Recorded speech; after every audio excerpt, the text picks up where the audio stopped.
Now let us discuss about phase. So what is meant by phase? So we have to know a clear difference between physical state and phase. Physical state and phase. So suppose if you take kerosene and water. Kerosene has less density, that's why it will present at the upper layer, and water has high density, that's why it will present at the bottom portion. So kerosene and water both exist in liquid states. Both are liquid states. Both are liquids. So but kerosene has low density, it is present at the upper portion. Water has high density, that's why it is present at the bottom portion. So these two can be separated by some fixed boundary. Here is a certain boundary is there in order to separate these two liquid states. So here this is one homogeneous part and this is another homogeneous part. The entire system is nothing but a heterogeneous system. This is the heterogeneous system. This heterogeneous system consists of two homogeneous parts. This is one homogeneous part, this is another homogeneous part. So these two homogeneous parts can be separated by some physical boundaries. These can be two represented by certain physical boundaries. And these two can be separated by certain physical methods. Okay. So that's why these two are considered as some phases. So now let us define phase. So phase is a homogeneous part of the heterogeneous system. This is the entire system, heterogeneous system.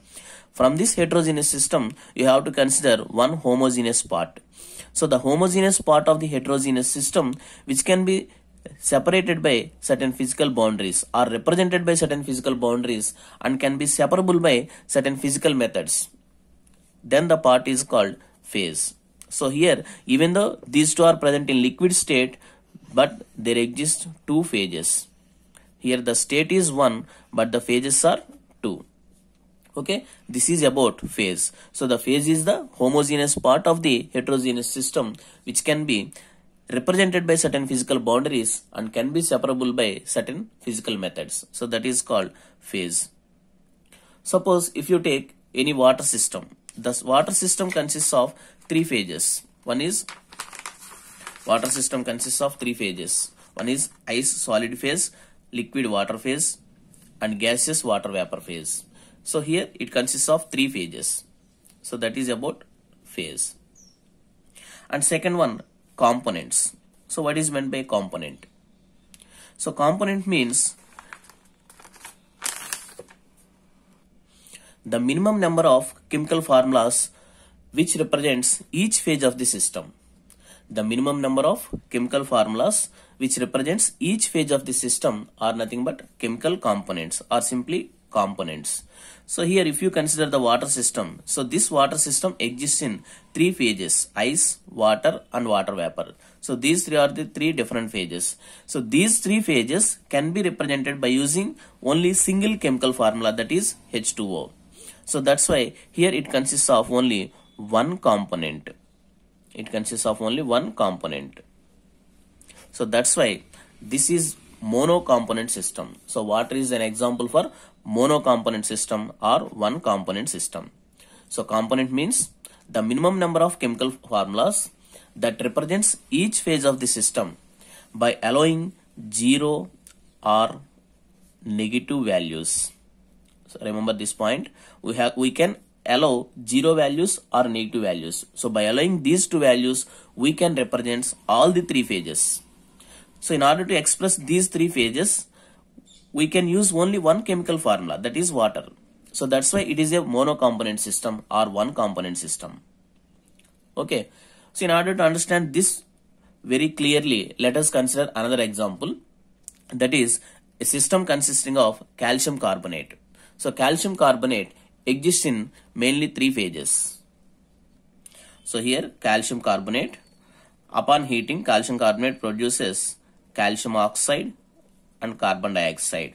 So here it consists of three phases. This is solid phase and this is also solid phase and this is gaseous phase.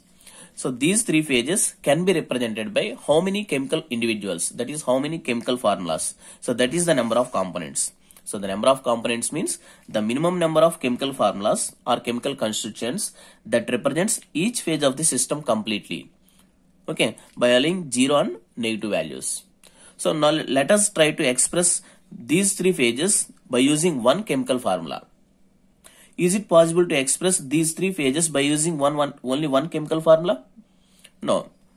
So for water system we can express by using only one chemical formula. But for this system we cannot express the three phases by using one chemical formula. But by using two chemical formulas, that is two chemical individuals, we can express three phases by using two chemical constituents. So that's why it is a bicomponent system. It is a bicomponent system. So calcium carbonate is an example for bicomponent system. So let us discuss how can we express these three phases by using two chemical formulas. Okay. So in this calcium carbonate system, there exist three phases. These three phases are in equilibrium condition. So now we have to express these three phases by using any two chemical individuals. Then the components will be 2. So now let us check it. So here CaO and CO2 are taking as components. Then CaO plus CO2 gives rise to CaCO3. One phase is expressed. So the second phase CaO can be expressed by taking 0 values. CaO plus 0 into CO2. That is CaO. So another phase CO2 can be expressed by taking 0 into CaO plus CO2. So that is CO2. So these three phases can be expressed by taking only two chemical formulas. That is CaO and CO2. So that's why it is a bicomponent system. So any two, we can take any two. So any two chemical formulas can be used to express these three phases. So if you take CaCO3 and CO2, so CaCO3 minus CO2 gives CaO, one phase. And the second phase CaCO3 can be expressed like this. CaCO3 plus 0 into CO2. Again, 0 into CaCO3 plus CO2 gives CO2. So like this, we can express any phase by taking minimum two chemical formulas. So that's why it is a bicomponent system. It is a bicomponent system. So what is meant by component? So the minimum number of chemical individuals or chemical formulas that represents each phase of the system completely by taking 0 values and negative values. Okay. And next one, let us move on to components. So what is meant by component? So here, what is meant by degrees of freedom? So what is meant by degrees of freedom? So these degrees of freedoms are generally variables. So these are the variables like temperature, pressure, and composition. So generally these three are the variables for any system. Temperature, pressure, and composition. These three are the variables. Means which will changes with time. So generally these are the variables. So in order to express any point or any portion of the heterogeneous system, we have to fix these variables. At a particular instant of time t. At that particular instant of time, we have to fix any one of these variables. That means these variables should be kept constant. So the minimum number of variable factors like temperature, pressure, and composition, which must be kept constant arbitrarily at that particular instant of time to express that portion in the phase diagram. So suppose if you take any system, suppose if you take water system, that water system consists of some phase diagram. So in that phase diagram, you have to express that particular point by fixing any one of these variable factors. So the minimum number of variable factors which must be fixed are nothing but degrees of freedom. So in order to understand this point, you have to look onto the phase diagram. So this is the phase diagram of water system. So here this is the phase diagram of water system. So this water system consists of certain curves OA, OB, and OC and OA dash. So these are the curves and these are the areas. Ice area OBC and area AOB represents water phase and area AOC COA represents water vapor. So suppose if you are supposed to express any point in this phase, in this water phase. So in order to express this point, we have to fix two variable factors. Here what are the variable factors? Temperature and pressure are the variable factors. So this phase diagram represents how the pressure varies with temperature or temperature varies with pressure. So this is about phase diagram of water. In order to express this point, you have to fix two variable factors. One is temperature, other one is pressure. If you express these 2 points, then only this point can be expressed completely. Okay. So this point can be expressed by fixing any two variable factors.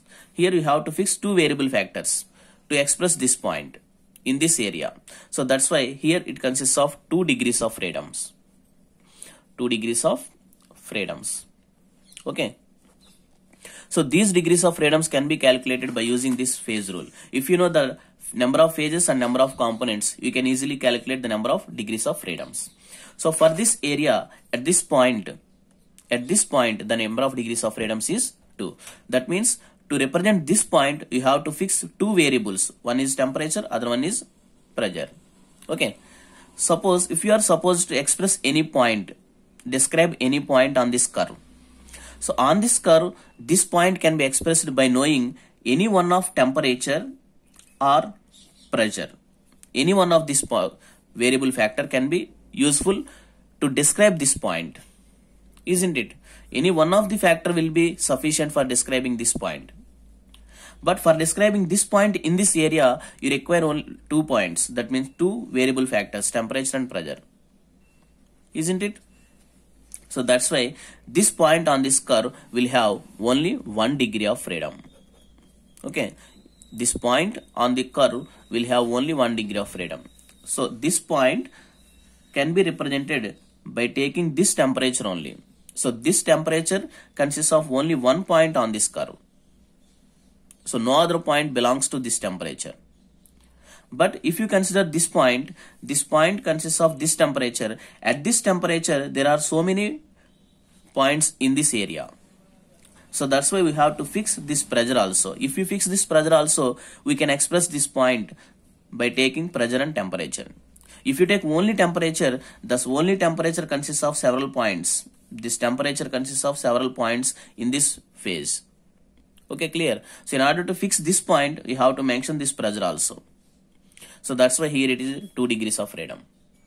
Okay. So let us discuss about the phase diagrams individually. There are several systems, water system and silver lead system. Different systems are there. So let us discuss individually in separate videos. Thank you. I hope you like this video.